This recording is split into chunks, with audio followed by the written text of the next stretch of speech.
स्वप्न आपण सगळेच बघतो, काही उघड्या डोळ्यांनी तर काही सकाळच्या साखर झोपेत, जिथे काही क्षणांसाठी सगळं खरं वाटतं. आणि जेव्हा आपल्या मनासारखं एखादं स्वप्न पडतं ना, तेव्हा आपण किती आनंदाने उठतो.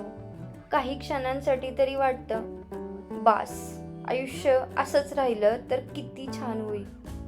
पण नंतर अलार्म वाजतो, डोळे उघडतात आणि आपण पुन्हा वास्तवात येतो.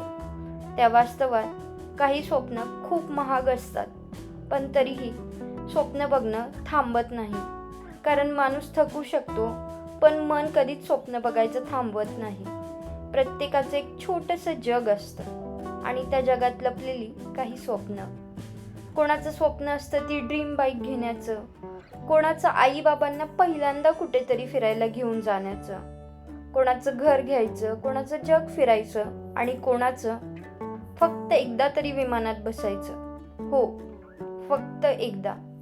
कारण लहानपणी आकाशात विमान दिसलं की आपण किती वेळ त्याकडे बघत राहायचो ना. मनात एक छोटासा विचार यायचा, कधी बरं आपल्यालाही यात बसता येईल. किती साधं स्वप्न होतं ते.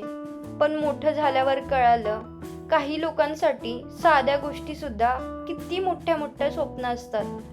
आणि माहितीये सगळ्यात वाईट काय असतं, जेव्हा आपण आपली स्वप्न कोणाला तरी सांगतो आणि समोरचा म्हणतो, अरे यात काय एवढं.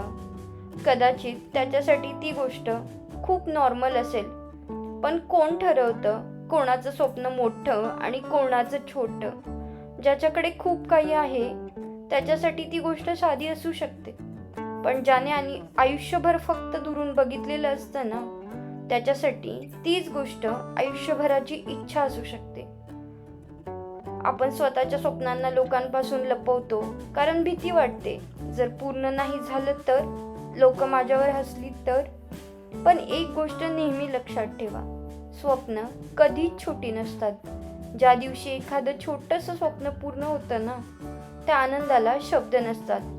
कदाचित दुसऱ्यांसाठी ते कितीही साधं असेल, पण तुमच्यासाठी तुमच्या डोळ्यात पाणी आणणारा क्षण असू शकतो तो. लोक काय म्हणतील याची भीती बाळगू नका. स्वप्न बघा, वेड्यासारखी बघा, कारण शेवटी या जगात प्रत्येकजण काहीतरी मिळवण्यासाठीच धावत आहे.